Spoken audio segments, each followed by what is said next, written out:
Selamat siang.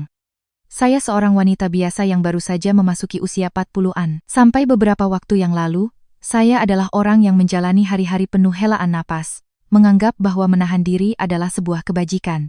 Namun, sebuah insiden mengejutkan yang tak pernah saya bayangkan sebelumnya, membuat saya mulai menjalani hidup untuk melindungi apa yang berharga bagi saya. Hari ini, saya mengirimkan cerita ini karena ingin berbagi pengalaman tersebut dengan Anda semua, berharap mendapatkan penghiburan dan dukungan. Saya menikah beberapa tahun yang lalu, di usia yang sudah lebih dari 30 tahun. Banyak orang berpikir bahwa pernikahan adalah saat dua orang bertemu untuk membentuk satu keluarga. Namun, bagi yang sudah menikah, Anda pasti tahu bahwa itu tidak sepenuhnya benar. Saya baru menyadari belakangan bahwa menikah bukan hanya dengan satu orang, melainkan terikat dengan seluruh keluarganya. Pada hari pernikahan, saat saya melakukan sungkeman dan bersujud di hadapan ibu mertua, saya berjanji dalam hati, mulai sekarang, aku adalah menantu di rumah ini. Aku harus hidup dengan baik agar tidak dianggap kurang. Namun, beberapa menit kemudian, ibu mertua saya diam-diam mengambil amplop berisi uang sumbangan pernikahan dan berkata, "Nak, biar ini ibu simpan dulu ya.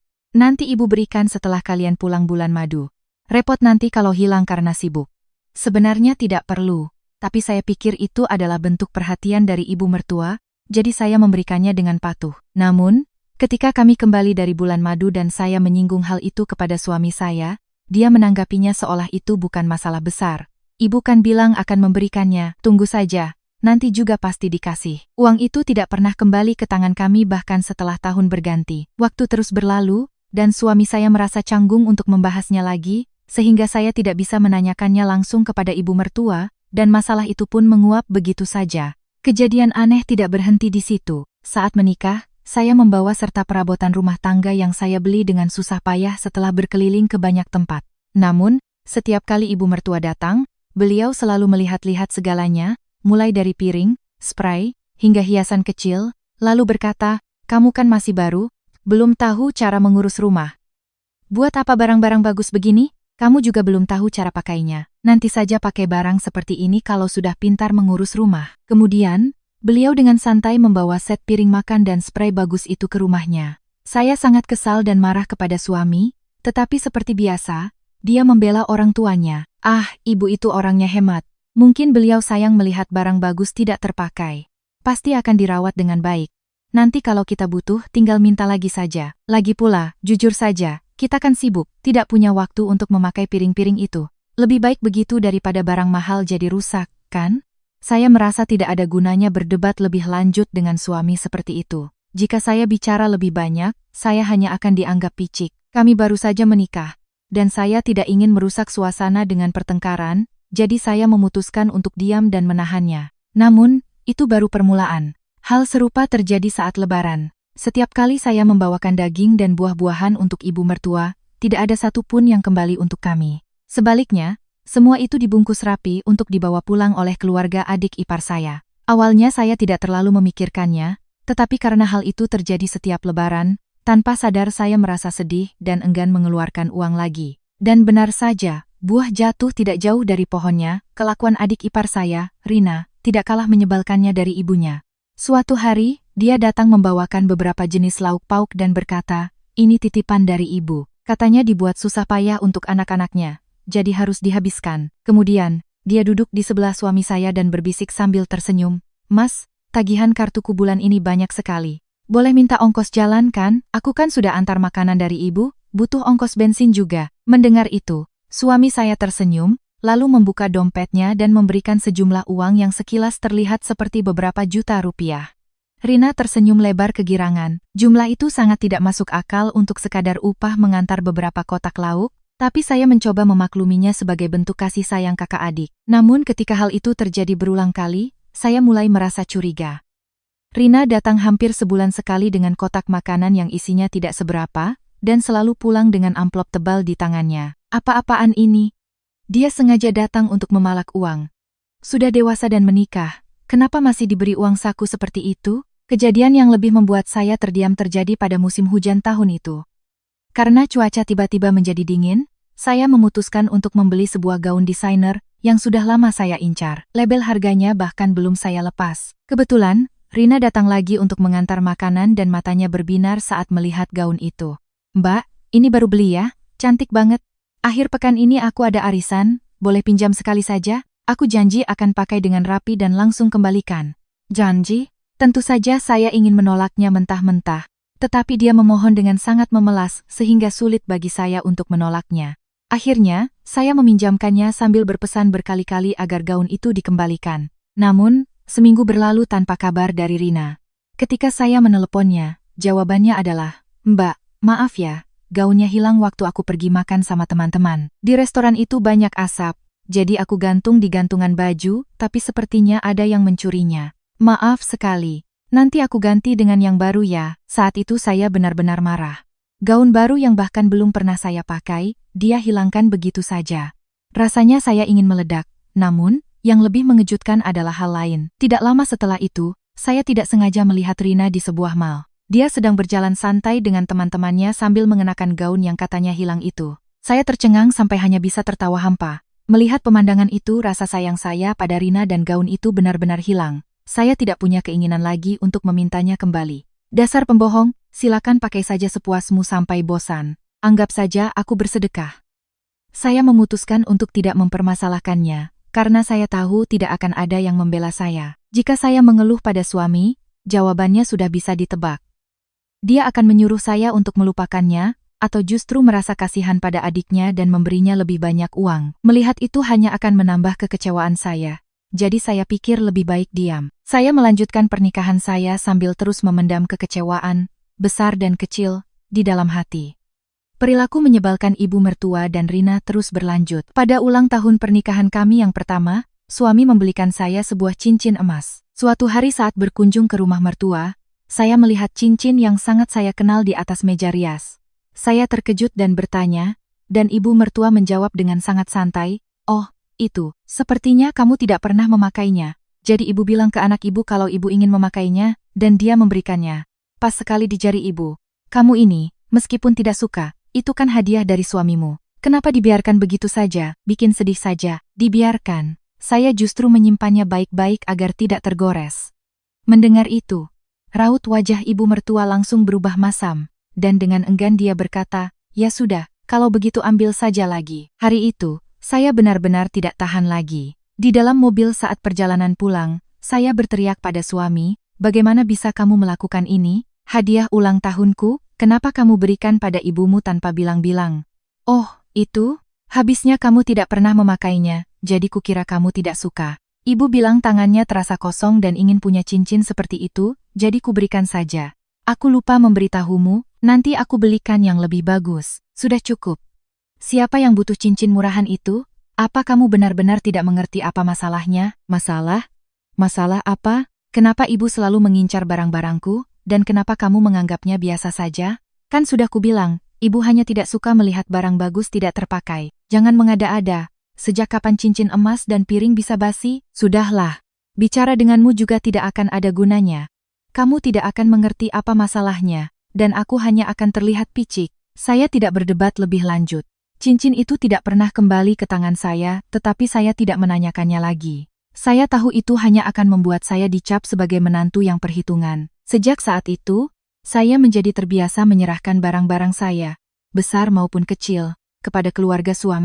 Ketika akhirnya menyerah untuk mempermasalahkannya. Lalu, 2 tahun setelah menikah, ayah saya yang tinggal seorang diri tiba-tiba pingsan.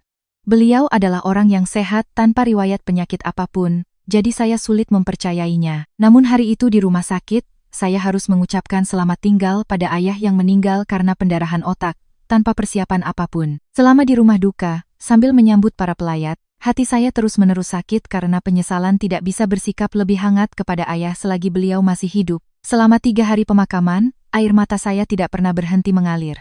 Setelah pemakaman selesai, saya mewarisi sebuah rumah villa di kawasan Puncak, Bogor, tempat ayah saya tinggal. Rumah itu dibangun sendiri oleh ayah selama beberapa tahun dengan harapan bisa menghabiskan masa tua yang tenang bersama ibu. Di halaman belakang yang luas, beliau membuat kebun sayur. Beliau juga memindahkan pohon mangga yang ditanam di rumah lama kami untuk merayakan kelahiran saya. Di salah satu sudut halaman, beliau membuat taman mawar, bunga kesukaan ibu. Saya masih ingat dengan jelas kenangan saat seluruh keluarga berkumpul di halaman itu, memanggang sate bersama saat ibu masih hidup. Bagi saya, Rumah itu bukan sekadar properti. Itu adalah tempat istimewa yang menyimpan kenangan dan waktu yang saya habiskan bersama orang tua.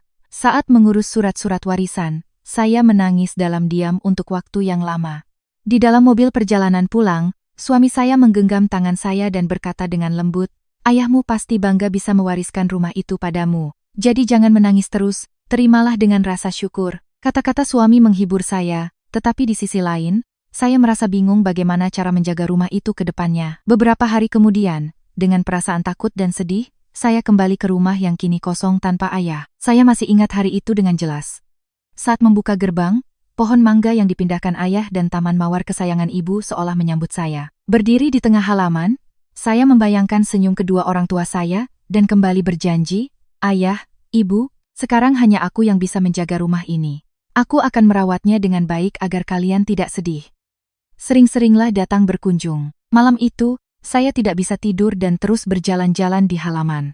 Anehnya, setiap kali berdiri di bawah pohon mangga itu, saya merasa seolah-olah orang tua saya sedang memeluk saya dengan hangat. Sambil mengelus batang pohon mangga yang kokoh, saya berjanji sekali lagi.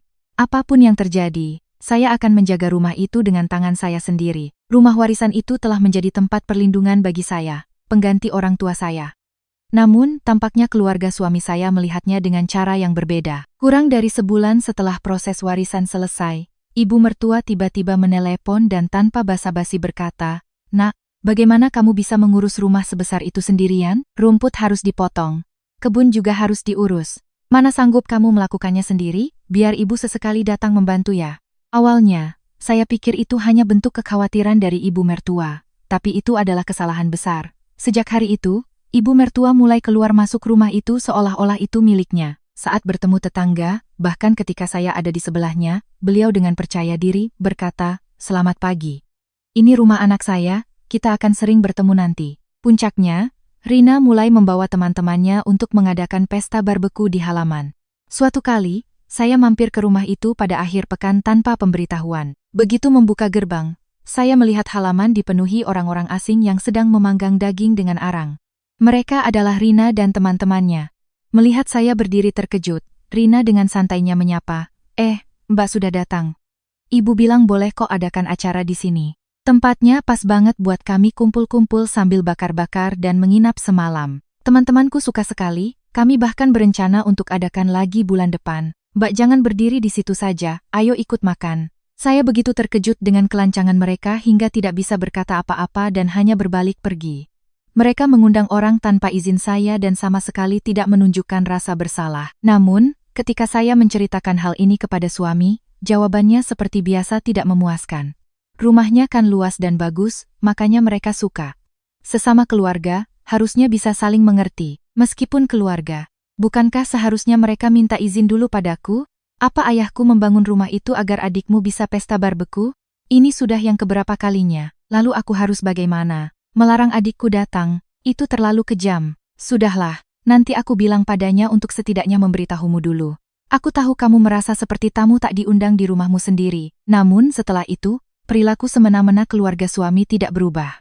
Suatu kali, karena sibuk, saya baru bisa mengunjungi rumah itu setelah 2 minggu. Saya terkejut melihat sebuah kolam renang plastik besar terpasang di tengah halaman rumput. Air di dalamnya kotor, penuh serangga, dan sudah berlumut.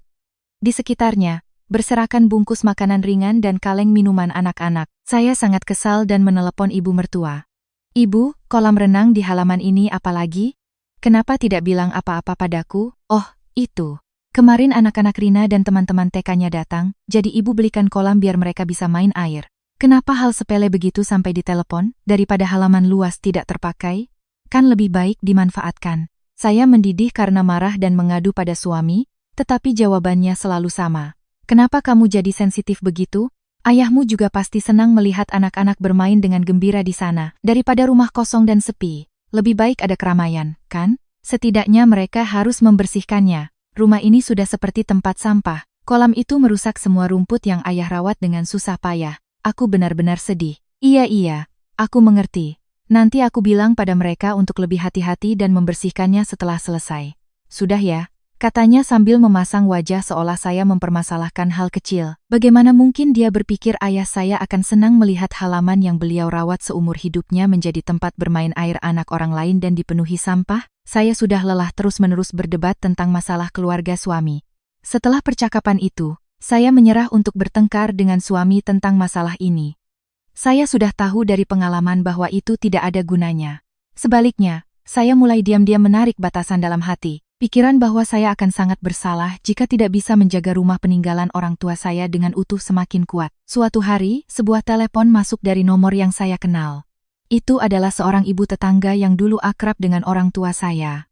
Beliau adalah orang baik yang pertama kali datang ke rumah duka bersama warga lainnya. Dengan suara panik, beliau menyampaikan kabar yang mengejutkan. "Nak, gawat. Kamu harus segera ke sini. Pohon mangga dan mawar di halaman rumahmu sedang dicabut semua." Mendengar itu, jantung saya terasa berhenti berdetak. Saya meninggalkan pekerjaan saya, meminta izin pulang lebih awal, dan langsung memacu mobil ke sana. Sesampainya di depan rumah, saya membeku di tempat. Pohon mangga yang ditanam untuk merayakan kelahiran saya telah tercabut hingga ke akar-akarnya dan tergeletak di satu sisi. Taman mawar kesayangan ibu juga hancur berantakan, tanahnya terbongkar, dan bentuknya tidak lagi bisa dikenali. Saat itu, saya melihat ibu mertua berdiri dengan tangan terlipat di dada, tersenyum memandangi pemandangan itu. Saya berlari menghampirinya dan bertanya dengan suara bergetar, "Ibu, apa-apaan ini? Kenapa pohon mangganya?" Namun, ibu mertua menjawab dengan santai, "Pohon mangga ini, kalau musimnya tiba, buahnya jatuh, baunya tidak enak, membersihkannya merepotkan, dan mengundang serangga. Jadi ibu panggil orang untuk mencabutnya. Mawar itu juga banyak durinya. Bahaya kalau anak-anak bermain, jadi sekalian ibu rapikan. Ini semua ibu lakukan untukmu yang sibuk." Mendengar kata-kata yang tidak masuk akal itu, saya tidak bisa menahan amarah yang meluap dari dada dan langsung berteriak, "Siapa yang meminta ibu melakukan ini? Pohon ini ditanam oleh ayah saya untuk merayakan kelahiran saya, dan taman itu dibuat ayah untuk ibu saya." Emosi saya meluap dan saya tidak bisa menyelesaikan kalimat saya, air mata pun tumpah. Namun, ibu mertua, seolah tidak merasa bersalah sedikit pun, justru membentak saya. "Berani-beraninya kamu membentak orang tua. Aku ini membantumu merapikan rumah yang tidak terurus ini. Kamu tahu berapa mahalnya membayar tukang dan truk ini? Bukannya berterima kasih, kamu malah membentak." Anak muda zaman sekarang memang tidak punya sopan santun. Saya begitu marah dan bingung hingga hanya bisa menghentakkan kaki. Pohon dan taman yang dirawat orang tua saya dengan penuh cinta selama bertahun-tahun lenyap dalam sekejap. Dan di hadapan ibu mertua yang justru memarahi saya hanya bisa menelan air mata. Situasi ini tidak bisa diselesaikan dengan percakapan. Sambil menangis, saya terduduk di tanah dan memeriksa pohon mangga yang tercabut. Sebagian besar akarnya sudah putus dan kerusakannya parah. Sepertinya tidak akan bisa hidup lagi meskipun ditanam kembali. Sambil mengumpulkan dahan-dahan mawar yang berserakan, saya berjanji dalam hati berkali-kali, aku tidak tahan lagi. Keluarga macam apa ini? Kali ini, aku harus benar-benar membuat batasan agar mereka tidak bisa mendekati rumah ini lagi. Hari itu, semua amarah yang saya pendam akhirnya meledak. Selama lebih dari 2 tahun pernikahan, saya selalu menahan diri, tetapi kejadian ini benar-benar tidak bisa saya biarkan. Saya langsung memanggil tukang kunci, mengganti semua kata sandi di rumah villa itu, dan bahkan memasang kunci keamanan tambahan di gerbang. Kemudian, saya berkata dengan tegas kepada ibu mertua, "Ibu, mulai sekarang, saya harap ibu tidak datang ke rumah ini tanpa saya." "Apa-apaan ini? Kenapa aku tidak boleh datang ke rumah anakku sendiri? Ini bukan rumah anak ibu. Ini rumah yang diwariskan oleh orang tua saya kepada saya. Rumah ini terdaftar atas nama saya. Selama ini saya diam karena ingin menjaga keharmonisan, tapi saya tidak bisa lagi." Ibu yang sudah melewati batas. Malamnya, suami saya yang mendengar cerita itu dari ibunya, justru memarahi saya. "Kamu sudah gila. Bagaimana bisa kamu bicara seperti itu pada ibu? Anggaplah orang tua berbuat salah karena tidak tahu. Tapi ibu kan melakukannya karena ingin membantu kita. Apa sesama keluarga harus seperti ini?" Ibu sekarang syok sampai tidak bisa makan dan menangis. "Cukup, aku sudah muak mendengar alasan karena kita keluarga. Apa mencabut pohon yang dirawat orang tuaku seumur hidup tanpa izin itu perbuatan keluarga? Tapi ibu melakukannya dengan niat baik." "Niat baik? Baik untuk siapa?" "Perilaku sepihak ibumu itu sama saja dengan kekerasan bagiku. Dan kamu akan terus membela ibumu seperti ini?" Akhirnya, suami saya terdiam oleh amarah saya dan keluar dari kamar. Sejak hari itu, saya merasa perasaan saya terhadapnya mendingin. Sikapnya yang selalu membela ibu dan adiknya selama pernikahan kami terasa begitu nyata dan dingin. Saya mulai bertanya-tanya, apakah suami saya benar-benar di pihak saya, atau hanya orang yang mencoba bermain aman di antara saya dan ibunya. Mungkin selama ini saya sudah tahu jawabannya, tetapi sengaja mengabaikannya. Beberapa hari kemudian, ibu mertua menelepon. Suaranya masih terdengar penuh kekecewaan. "Nak, sampai kapan alat aneh di gerbang itu akan terpasang? Kita ini bukan perampok, masa mau masuk ke rumah anak sendiri sampai digembok begini?" "Ibu, saya sudah jelaskan hari itu. Bukan karena saya menganggap ibu pencuri, tapi saya ingin ibu memberitahu saya terlebih dahulu sebelum datang ke rumah itu. Saya tidak ingin ibu mencabut pohon atau menggunakan halaman seenaknya tanpa diskusi. Kapan aku berbuat seenaknya? Semuanya kulakukan agar kamu lebih mudah. Sudahlah, aku tidak akan pernah menginjakkan kaki di sekitar situ lagi. Aku sudah mencoba sabar demi anakku, tapi kamu ternyata sangat egois." Beliau terus marah-marah sebelum akhirnya menutup telepon. Meskipun saya sudah menjelaskan maksud saya, ibu mertua sama sekali tidak menunjukkan rasa penyesalan. Sebaliknya, saya merasa sikap ibu mertua dan Rina terhadap saya menjadi lebih dingin setelah telepon itu. Tapi saya tidak akan gentar. Justru, sikap mereka membuat saya merasa lebih lega. Setidaknya mereka tidak akan berpura-pura baik sambil meminta sesuatu. Waktu berlalu, dan karena kesibukan di kantor, saya tidak mengunjungi rumah villa itu selama hampir sebulan. Sejujurnya, saya sedikit lengah, berpikir bahwa dengan kunci keamanan yang baru, keluarga suami tidak akan bisa masuk sembarangan. Tanpa masalah dengan mertua, konflik dengan suami pun mereda. Saya berharap hari-hari tenang itu akan berlangsung lama. Namun, kedamaian itu tidak bertahan lama. Suatu Sabtu malam, saya berkata kepada suami bahwa saya akan pergi ke rumah villa untuk membersihkannya. "Besok aku mau ke rumah ayah, sudah lama tidak ke sana karena sibuk." Tiba-tiba, raut wajah suami saya berubah. Dengan ekspresi tidak nyaman, dia mencoba melarang saya.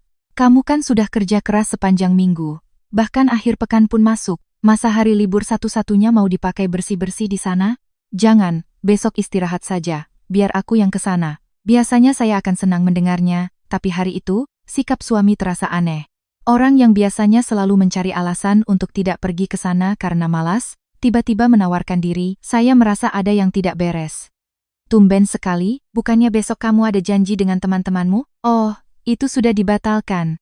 Pokoknya besok aku yang pergi, kamu tidak usah khawatir." Melihat suami yang berbicara dengan ragu-ragu, saya merasakan firasat buruk. Selama menikah, firasat saya jarang salah. Jadi, keesokan paginya, saya diam-diam menelepon ibu mertua. Sambil berpura-pura menanyakan kabar, saya menyinggung tentang rumah itu. "Ibu, saya hari ini mau ke rumah villa." Jawaban ibu mertua yang tidak terduga membuat saya membeku. "Oh, baguslah. Kemarin ada pesta di sana.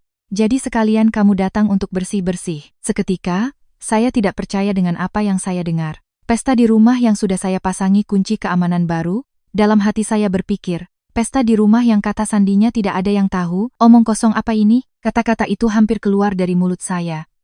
Tetapi saya berhasil menahannya, dan mengakhiri panggilan. Dengan hati yang gelisah, saya mengabaikan larangan suami dan langsung pergi ke rumah itu. Sepanjang perjalanan, berbagai macam pikiran berkecamuk di kepala saya. Bagaimana mereka bisa masuk? Pesta apa yang mereka adakan? Sesampainya di depan rumah, saya benar-benar terpaku. Gerbang yang seharusnya terkunci dari luar, terbuka lebar. Halaman rumah benar-benar seperti kapal pecah. Sisa-sisa arang hitam beterbangan di mana-mana, dan di salah satu sudut halaman, puluhan botol minuman keras kosong berserakan.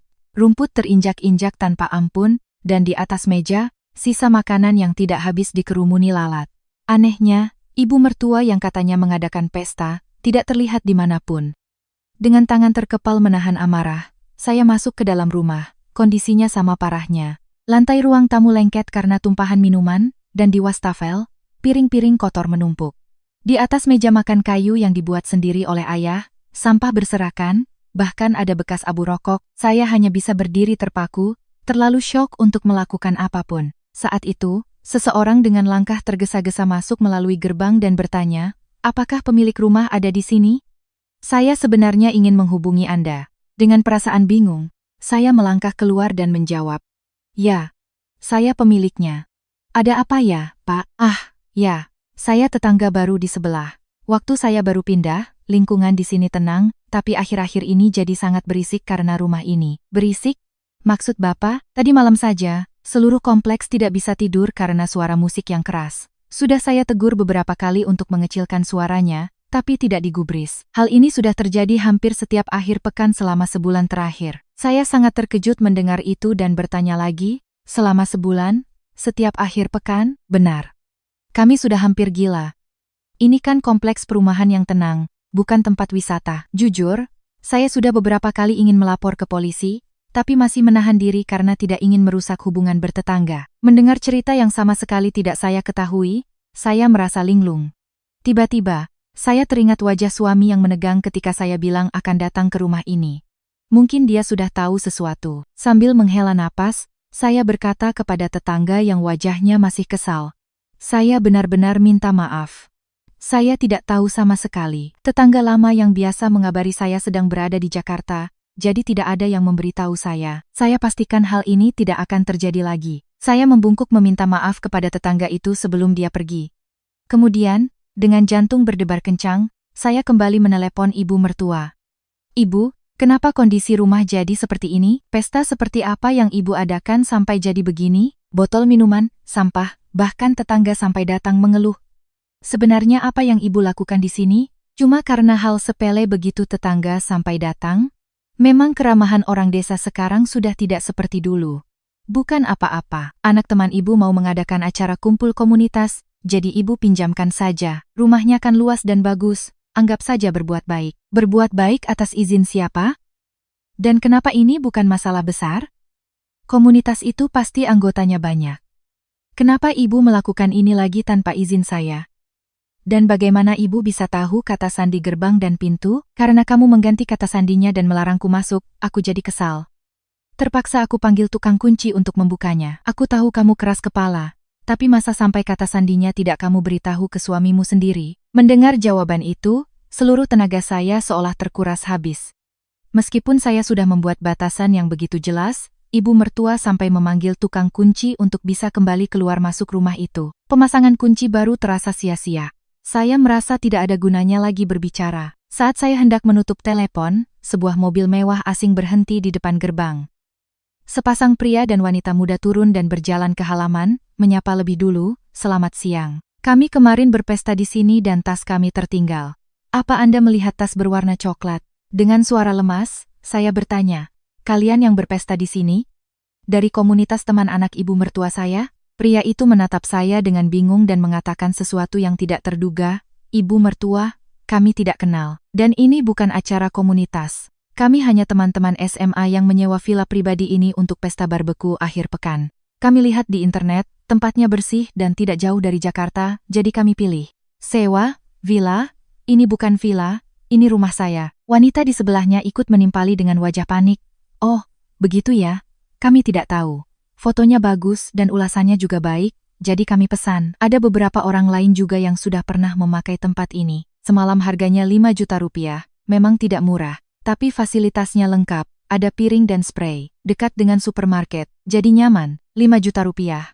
Kalian membayar untuk menginap di sini? Tentu saja, kami bahkan beruntung bisa dapat tempat karena sudah penuh dipesan selama 2 bulan ke depan. Lihat ini, wanita itu menunjukkan layar ponselnya. Di sana, terpampang foto halaman rumah saya yang sangat saya kenal, dengan tulisan besar, "Villa Asri di Puncak, dekat dari Jakarta, nikmati keseruan eksklusif di rumah barbeku pribadi." Di bagian kontak, tertera 2 nomor yang sangat saya kenal. 1 nomor ibu mertua, dan 1 lagi nomor Rina. Saya menatap layar itu berulang kali. Saya tidak bisa percaya dengan apa yang saya lihat dengan mata kepala sendiri. Rumah yang dibangun orang tua saya dengan jerih payah, tanpa sepengetahuan saya telah diiklankan sebagai fasilitas akomodasi di internet dan disewakan kepada orang asing. Tangan saya gemetar dan napas saya terasa sesak. Semua kekecewaan yang saya pendam selama ini berubah menjadi amarah yang tak tertahankan di depan satu halaman internet itu. Dengan tangan gemetar, saya membuka ponsel saya dan mencari halaman yang sama, lalu memeriksa postingannya dengan teliti. Tidak hanya foto halaman, foto ruang tamu dan kamar tidur pun terpampang di sana. Di kolom ulasan, sudah ada beberapa komentar dari orang-orang yang pernah menginap. Fasilitas barbekunya sempurna, tempatnya bersih dan nyaman seperti villa pribadi, dekat supermarket dan suasananya tenang. Orang-orang yang tidak saya kenal telah keluar masuk rumah peninggalan orang tua saya dan menuliskan kesan mereka. Dapatkah Anda bayangkan betapa hancurnya perasaan saya? Saya segera membantu mereka menemukan tas yang tertinggal, menyuruh mereka pergi, dan kemudian berdiri terpaku memandangi halaman yang berantakan. Pohon dan bunga yang ditanam orang tua saya telah lenyap tanpa bekas, dan di benak saya terbayang orang-orang asing tertawa sambil memanggang daging di tempat itu. Perut saya terasa mual karena amarah. Saya tidak percaya semua ini terjadi bahkan belum beberapa bulan setelah saya menjadi pemilik rumah itu. Dari tempat itu, saya langsung menelepon suami saya. Belum beberapa kali nada sambung berbunyi, dia langsung mengangkatnya dengan cemas.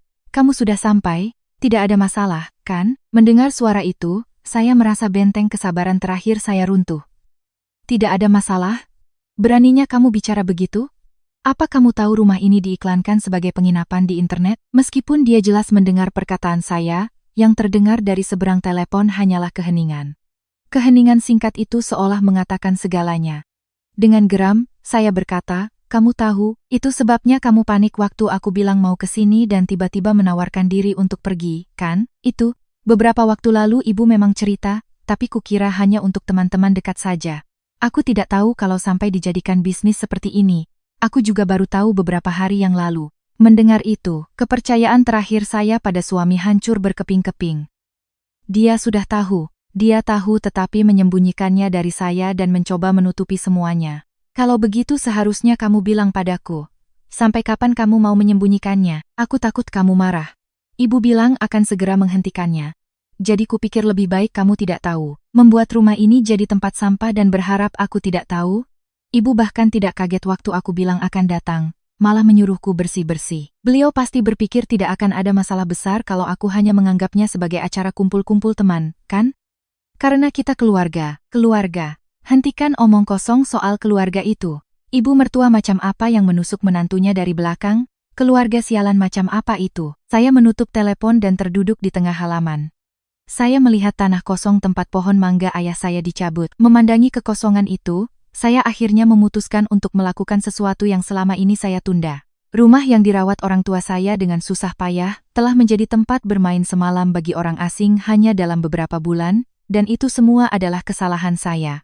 Selama ini saya hanya diam dan menahan diri karena tidak ingin membuat keributan dalam rumah tangga, dan itulah yang membuat mereka berani melakukan hal yang tidak terbayangkan ini. Malam itu, saya tidak tidur semalaman sambil memantapkan hati. Saya tidak bisa lagi menutupi masalah ini sebagai masalah keluarga. Keesokan malamnya, setelah pulang kerja, saya mengundang ibu mertua dan Rina ke rumah kami. Saya ingin membicarakan semua yang telah terjadi. Namun, begitu duduk berhadapan dengan saya di ruang tamu, ibu mertua justru berteriak lebih dulu. "Memangnya kenapa kalau aku meminjamkan rumah kosong pada orang yang kukenal? Kenapa masalah sebesar ini sampai harus memanggil orang? Kamu mau menginterogasi kami seperti penjahat?" Amarah saya memuncak. Tetapi saya berusaha menenangkan suara saya yang bergetar dan bertanya, "Ibu, apa benar ibu mengiklankan rumah itu sebagai penginapan di internet dan menerima uang?" Begitu pertanyaan itu selesai, saya melihat ibu mertua terkejut. Namun, dengan cepat beliau kembali memasang wajah tak berdosa dan menjawab seolah itu bukan masalah besar. "Ya, benar. Toh kamu sudah tahu. Jujur saja, apa salahnya? Itu harta peninggalan Besan. Berarti itu harta anakku. Kalau harta anakku, berarti hartaku juga. Daripada rumah luas itu kosong, aku kan bisa dapat uang saku tambahan di masa tua. Apa masalahnya?" Mendengar itu, kepala saya terasa kosong. Ibu mertua tahu betul bahwa itu adalah hasil jerih payah ayah saya seumur hidup, tetapi beliau seenaknya menggunakannya sebagai alat untuk mencari uang. Melihatnya sama sekali tidak merasa bersalah. Saya benar-benar kehabisan kata-kata. "Ibu, rumah itu diwariskan oleh ayah saya atas nama saya. Itu bukan properti ibu atau suami saya. Itu hanya di atas kertas. Kalau sudah menikah, semuanya jadi harta bersama keluarga." Anak muda zaman sekarang suka sekali perhitungan. Rina yang duduk di sebelahnya ikut menimpali. "Mbak, sudahlah. Jangan diperpanjang. Masa cuma karena masalah begini Mbak mau melaporkan ibu mertua ke polisi? Kalau begitu, Mbak akan dicap sebagai menantu durhaka yang melaporkan mertuanya karena uang. Kalau itu terjadi, jangan harap aku akan diam saja. Aku akan sebarkan ceritanya ke kantor dan tetangga Mbak." Melihat mereka, saya sadar betul bahwa mereka sama sekali tidak mengerti kesalahan mereka. Bukannya menyesal, mereka justru menyudutkan saya. Memikirkan bahwa saya harus terus hidup terikat dengan orang-orang tak tahu malu ini dalam nama keluarga terasa begitu menyesakan dan mengerikan. Saya berusaha untuk tidak emosi dan berbicara secara rasional. "Durhaka, Kalian diam-diam menyewakan rumah atas namaku dan mengambil uangnya? Lalu kalian bicara seperti itu? Kalian bahkan sampai membobol pintu secara paksa. Apa kalian tidak takut? Mbak, jangan bicara kasar begitu. Memanggil tukang kunci memangnya dosa besar? Saya sadar bahwa masalah ini tidak akan bisa diselesaikan dengan percakapan. Saat itu, suami saya pulang kerja dan masuk ke dalam rumah. Melihat situasi, dia menatap saya, ibu mertua, dan Rina bergantian. Bu, cepat minta maaf pada Dewi. Bagaimanapun juga, ibu sudah keterlaluan melakukan ini tanpa izin. Akhirnya, suami saya berpura-pura membela saya. Namun, di hadapan anaknya, ibu mertua tetap bersikukuh. Kenapa aku harus minta maaf pada menantu? Memangnya ini dosa besar, aku hanya memakai rumah anakku sendiri. Menantu mana di dunia ini yang menyuruh mertuanya minta maaf? Bu, rumah itu warisan dari keluarga Dewi, atas nama dia. Bagaimana bisa ibu melakukan hal seperti itu tanpa diskusi? Ibu tahu tidak? Aku juga kaget sekali awalnya. Suami saya berusaha keras agar tidak membuat saya marah, tetapi saya justru merasa sikapnya semakin aneh. Kenapa tidak dari dulu dia mencegahnya? Sekarang setelah situasi menjadi kacau, dia baru berusaha melepaskan diri dari tanggung jawab. Rina dengan panik menyela. Mas, kok kamu jadi begitu? Seharusnya sebagai anak, Mas membela ibu. Kenapa malah jadi takut istri dan menyalahkan keluarga sendiri? Kalau bukan salah, lalu apa? Uangnya semua masuk ke rekeningmu, kan? Jujur saja, ini semua idemu kan yang membujuk ibu? Mana mungkin ibu kepikiran soal internet dan semacamnya sendirian? Mendengar itu, Rina terdiam. Meskipun suami saya untuk pertama kalinya meninggikan suara di depan ibu dan adiknya, saya tidak goyah. Sikapnya yang terlambat itu justru menambah amarah saya. Saya meninggalkan ketiga orang yang sedang berdebat itu dan keluar dari rumah. Saya mendengar suami dan Rina memanggil saya dari belakang, tetapi saya tidak menoleh. Saya langsung menuju ke kantor polisi. Polisi memeriksa dengan teliti foto-foto yang saya tunjukkan dan isi postingan di internet serta ulasan dari para penyewa. Kemudian, beliau menjelaskan. Pertama, tindakan masuk tanpa izin ke rumah yang sudah dikunci dengan kata sandi dengan memanggil tukang kunci dapat dikategorikan sebagai penerobosan properti pribadi. Hal ini menunjukkan bahwa Anda sebagai pemilik sah dengan jelas menyatakan tidak ingin orang lain masuk. Kedua, karena ada bukti penerimaan uang dari tamu tanpa izin usaha penginapan resmi, ada kemungkinan pelanggaran Undang-Undang Kesehatan Masyarakat. Kami akan melakukan penyelidikan. Beberapa hari kemudian, saya mendapat kabar bahwa ibu mertua dan Rina dipanggil untuk diperiksa.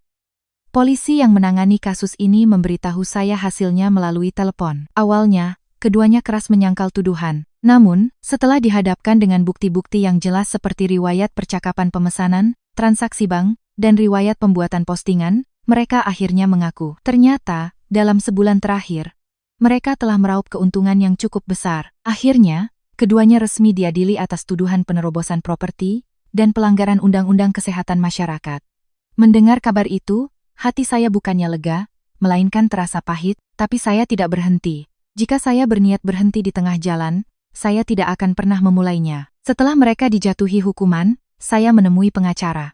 Pengacara tersebut memberitahu bahwa selain tuntutan pidana, saya juga bisa mengajukan gugatan perdata untuk ganti rugi dan pengembalian keuntungan tidak sah. Keuntungan yang didapat dari penggunaan properti pribadi secara ilegal dapat dituntut untuk dikembalikan. Untuk kerusakan pada pohon, taman, serta bagian dalam dan luar rumah, Anda juga bisa menuntut ganti rugi. Bukti-bukti Anda sangat kuat, jadi kemungkinan besar Anda akan menang. Saya langsung mempersiapkan gugatan. Pengacara saya merinci semua kerugian, mulai dari pohon mangga dan taman mawar yang dirusak, meja makan kayu yang kotor, hingga fasilitas halaman yang rusak, dan memasukkannya ke dalam daftar tuntutan ganti rugi. Baru saat itulah, ganjalan yang selama ini menekan dada saya selama pernikahan mulai sedikit terangkat. Beberapa hari kemudian, setelah dijatuhi hukuman denda, ibu mertua dan Rina datang ke rumah saya dengan panik. Saya enggan membukakan pintu, tetapi saya tahu mereka akan membuat keributan jika tidak saya hadapi. Begitu saya membuka pintu, keduanya memasang wajah memelas seolah mereka adalah orang yang berbeda. Nak, ibu salah. Ibu benar-benar tidak tahu soal izin usaha dan semacamnya. Mana orang tua ini mengerti? Ibu tidak tahu kalau meminjamkan rumah pada orang dan menerima uang bisa jadi masalah besar. Tolong, hentikan ini. Rina juga menangis sambil memohon. Iya, Mbak, aku benar-benar salah. Usaha suami sedang sulit, jadi aku butuh uang cepat. Tolong maafkan aku sekali ini saja. Aku sudah kena denda. Kalau sampai ada gugatan perdata lagi, aku bisa benar-benar diceraikan. Mendengar rintihan orang-orang yang pernah saya anggap keluarga, hati saya terasa campur aduk. Namun, saya berusaha menguatkan hati dan berkata, "Itu masalahmu. Kenapa kalian menginginkan milik orang lain? Ini bukan yang pertama kalinya, kan?" Ibu mertua dengan panik memegang tangan saya dan memohon, "Nak, apa kamu tega? Kami ini ibu dan adik suamimu. Kalau kami sampai bercerai dan semua harta kami habis, apa kamu pikir kamu akan senang? Maaf, tapi kali ini saya tidak bisa membiarkannya. Ibu dan Rina lebih tahu dari siapapun bagaimana kalian telah memperlakukan saya selama ini. Saya akan menunjukkan bahwa saya diam bukan karena saya bodoh. Tunggu saja. Ibulah yang mengajari saya bahwa menahan diri saja tidak cukup." Saya berkata dengan tegas dan menutup pintu. Dari luar, saya mendengar suara tangisan ibu mertua, tetapi saya tidak goyah lagi. Malam itu, suami saya duduk di sebelah saya dan menghela napas. Biasanya, dia akan membela ibunya dan membujuk saya, tetapi kali ini berbeda. "Lakukan apa yang kamu mau." Kali ini, aku juga tidak bisa membela ibu. Aku rasa, aku sekarang mengerti betapa besarnya kesabaranmu selama ini. Mendengar kata-kata itu, hati saya sempat goyah sejenak. Tetapi saya sadar bahwa sudah terlalu banyak yang hancur dan hilang. Satu permintaan maaf yang terlambat dari suami, tidak akan bisa menghapus semua luka dan amarah saya selama bertahun-tahun. Seperti pohon mangga yang sudah tercabut tidak bisa hidup kembali, kepercayaan yang sudah hancur dalam pernikahan juga tidak bisa diperbaiki. Beberapa minggu kemudian, putusan pengadilan final keluar. Ibu mertua dan Rina dijatuhi hukuman denda dan juga harus membayar ganti rugi yang saya tuntut. Dua orang yang selama ini tidak bergeming meskipun saya bicara baik-baik, akhirnya tunduk pada kekuatan hukum. Mereka datang ke rumah villa, menyapu dan membersihkan halaman, dan berjanji akan mengembalikannya seperti semula. Mereka memanggil tukang untuk memperbaiki kerusakan di dalam rumah dan berusaha menata kembali taman yang hancur. Mereka bahkan membawa bibit pohon mangga baru dan menanamnya, tetapi hati saya yang sudah dingin tidak luluh. Permintaan maaf yang mereka ucapkan dengan susah payah tidak lagi menyentuh hati saya. "Mbak, semua yang rusak sudah kami perbaiki, taman mawarnya juga sudah kami tanami lagi. Nak, ibu benar-benar minta maaf, tolong mengertilah." Tetapi saya tidak menjawab apa-apa. Sejujurnya, saya bahkan tidak ingin memikirkan apakah itu permintaan maaf yang tulus atau hanya usaha palsu untuk meredakan situasi. Memandangi pohon mangga muda yang baru ditanam, saya teringat pada pohon mangga yang tercabut hingga ke akarnya, dan air mata saya menetes. Meskipun pohon baru ditanam, rasanya hampa karena itu bukan pohon yang sama yang ditanam orang tua saya dengan penuh cinta untuk saya. Saat itu, suami saya yang melihat semuanya, berbisik pada saya, "Sepertinya ibu sudah melakukan semua yang dia bisa. Apa kamu tidak bisa memaafkannya sekarang? Ibu kan sudah mengaku salah." Seketika, saya sadar bahwa suami saya tetaplah anak ibunya. Karena terdesak, dia memang sempat berpura-pura membela saya, tetapi di dalam hatinya, rasa sayangnya pada keluarganya masih lebih besar. Saya tidak menyalahkan suami saya karena membela keluarganya. Namun, saya menjadi semakin yakin bahwa saya tidak bisa lagi membangun masa depan bersamanya. Suami saya sepertinya berpikir bahwa karena hukuman sudah dijatuhkan dan denda sudah dibayar, tidak ada gunanya lagi mempermasalahkannya. Dia tidak mengerti betapa besar luka yang perbuatan keluarganya tinggalkan pada saya. Di sisi lain, dia mungkin menganggap saya terlalu dingin dan tidak punya perasaan. Sambil menghela napas, saya bertanya padanya, "Jadi pada akhirnya kamu tetap bicara seperti itu. Apa kamu sadar betapa menyakitkannya semua ini bagiku? Siapa yang bilang tidak tahu?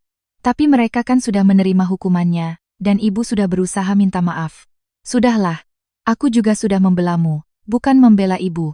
Mendengar kata-kata itu, saya benar-benar yakin bahwa tidak ada alasan lagi untuk melanjutkan pernikahan ini. Kalimat "aku sudah membelamu" terdengar seolah dia telah memberikan sebuah kemurahan hati yang besar, dan itu membuat saya merinding. Beberapa hari kemudian, saya memberitahukan keputusan saya kepada suami. "Kita bercerai." "Apa? Tiba-tiba? Masa karena masalah sepele begitu kita harus bercerai? Aku membela kamu, bukan ibu dan adikku, agar jadi seperti ini." "Masalah sepele? Aku sudah tahu kamu menganggapnya begitu.